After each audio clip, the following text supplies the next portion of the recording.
a dreary, rainy day here in North Carolina, but I promised Carol, who is a blogger, by the way. I will post her blog link below. She does a really great job of kind of keeping track of how she lives in a very expensive area on a budget. But anyway, I promised her that I would share how I make cream of mushroom soup, gluten-free. And the same principle as always applies. You can simply use a flour that's not gluten-free. I'm going to show you guys the ingredients, show you how fast this is, and then give you a couple of options for different flavorings. Okay, as always, there are several options you can use with this. I'm going to use mushroom pieces and stems that are canned. You can use fresh, dice them and saute them in a little butter and set them aside, and then proceed with the recipe as directed. I will be adding milk to mine because I like the creaminess of it. I have used everything from reconstituted powdered milk to full fat milk. You can use soy milk.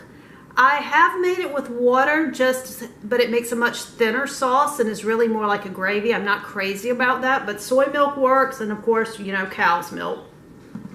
I'm going to use some butter. You can use other fats like olive oil if you'd like, but I'm going for that fat, buttery taste because I'm using just 2% milk. Another option is you can use parched chicken stock to change the flavor, to give it a chicken flavor. You can use beef stock for a beefy cream of mushroom soup, and it just depends on what dish you're using them in.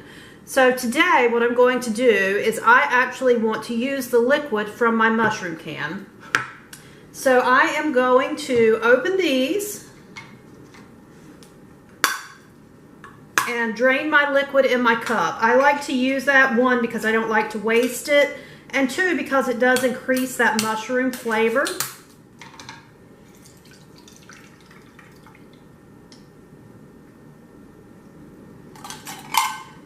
Okay, at this point, you check your mushroom pieces, and if they're diced as small as you'd like them, you can proceed.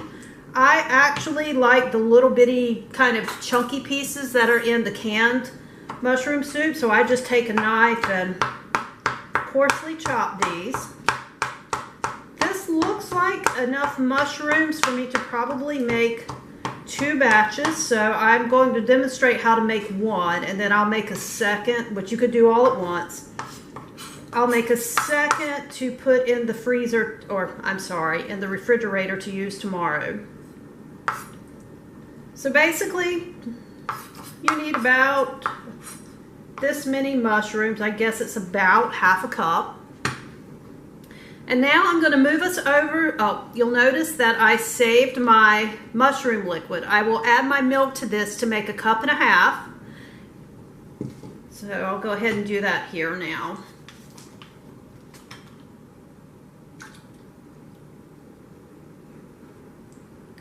So a cup and a half of liquid is what I'm going with. You can use 2 cups if you want it a little thinner. I like mine to be kind of thick and creamy, and then I'll add more liquid as needed when I'm cooking. So I'm going to move us over to the stove and show you how fast and easy this is to put together. Okay, we're going to start by, I've set my stove on a medium heat. I'm going to melt 2 tablespoons of butter in my frying pan here. This recipe doubles very well, by the way, and I am using unsalted butter because my broth has a tendency to be salty, but you certainly, you know, use what you have, really.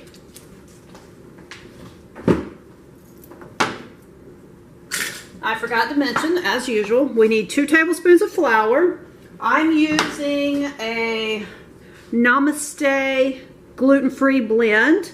You can use all-purpose, self-rising, whatever makes you happy when you're making this.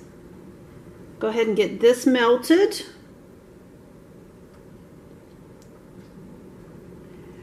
Another good option for this, you can add any seasonings you like. You can add onion powder, you can add a little bit of rosemary, thyme, just really flavor it depending on what dish you're making, what flavors you want.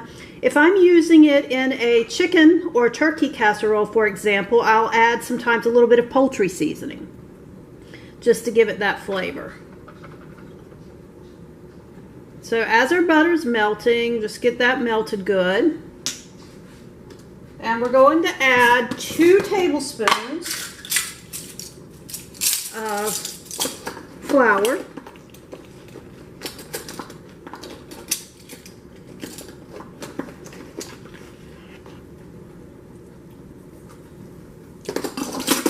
So basically I'm doing a equal fat, equal flour kind of thing. So if you were making, you know, let's say you want 3 cups of sauce, do maybe, you know, 3 tablespoons of butter and 3 tablespoons of flour. Going to cook this flour for just a few seconds to get rid of that raw taste.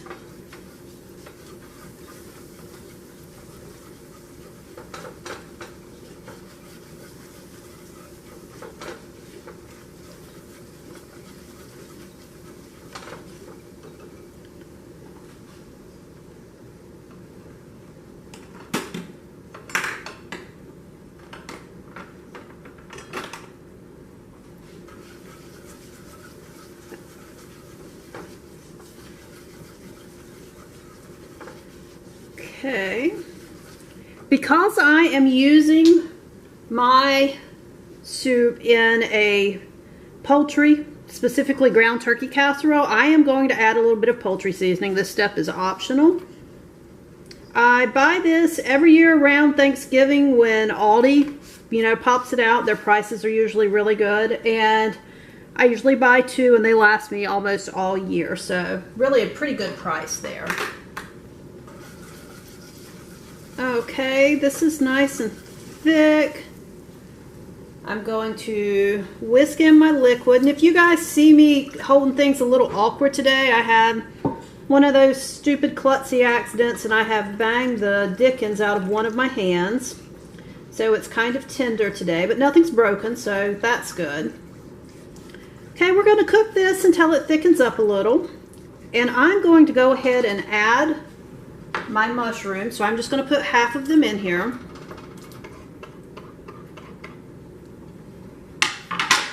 Kind of keep this whisking along.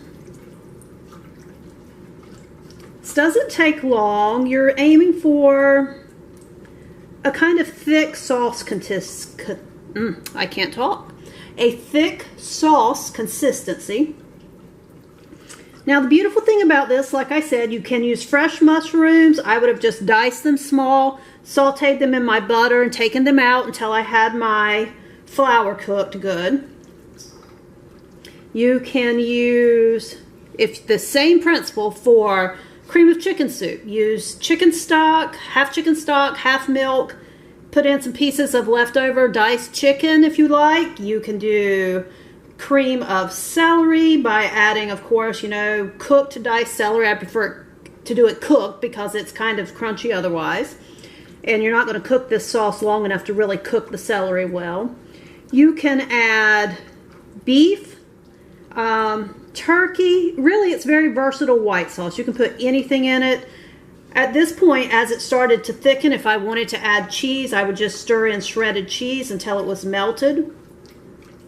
So this is an easy way to use your pantry supplies to make a homemade cream of whatever soup. Now, mushroom is obviously for most places the most popular, and this is just the easiest way. And I'm going to get a spoon and taste this and see if I need any more seasoning.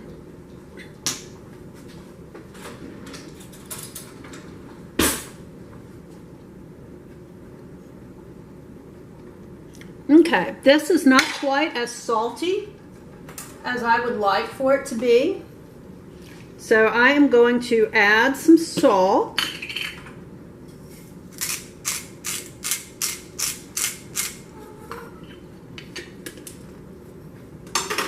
And a little bit of black pepper. If you are a food purist, you could add white pepper. I have honestly never bought white pepper in my life. Nothing against it, it's just not something I would ever think to do. So I'm going to let this cook until it thickens. And I've got it on about a medium heat. I don't want to curdle my milk, but I do want it to go ahead and kind of lightly simmer. So As it starts to simmer good, I will turn it down some.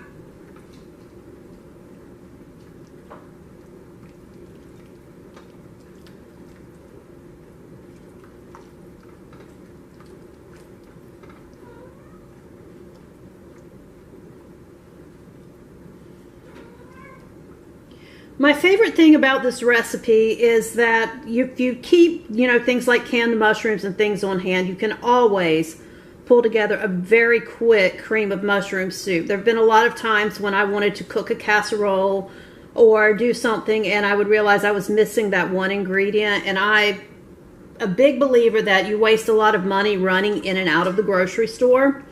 So I try, whenever possible, to either use what's on hand or plan in advance and keep things on hand. And I'm not good about keeping a cream of mushroom soup on hand or things like that. I just don't think about them a whole lot.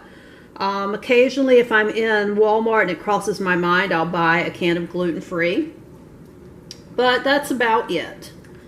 I just tend to make it from scratch. You see, I dirty up a measuring cup, sometimes a cutting board, and one pan.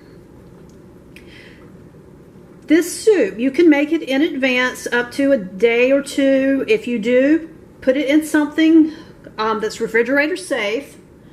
Cover it with plastic wrap and kind of press it down on the top to keep a film from forming on top of it, and refrigerate it.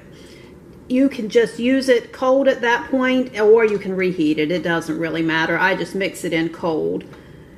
And most of the time, if I'm just going to go ahead and use it, I dump it right into my casserole hot. I don't even pretend to just, let it sit and cool and things like that. Okay, this is just about as thick as I want it. Give it just a few more seconds.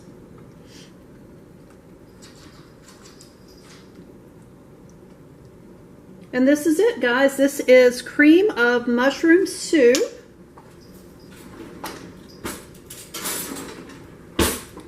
A nice, oh, it's not thick enough yet. A nice creamy consistency though. Very versatile. Use it for anything that you get ready to flavor it with whatever your family likes.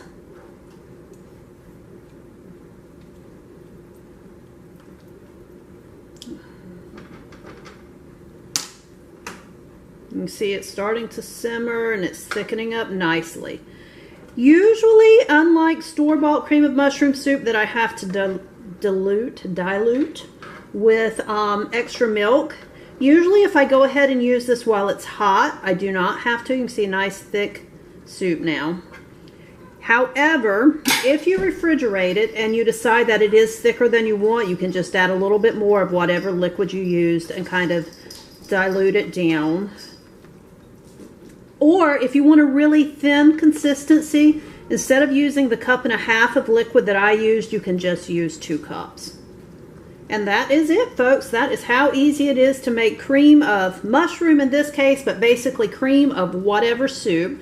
I do have a recipe for a starter that I sometimes keep made up and keep in the refrigerator. If you guys would like for me to share that, let me know. It's a quick make your own mix.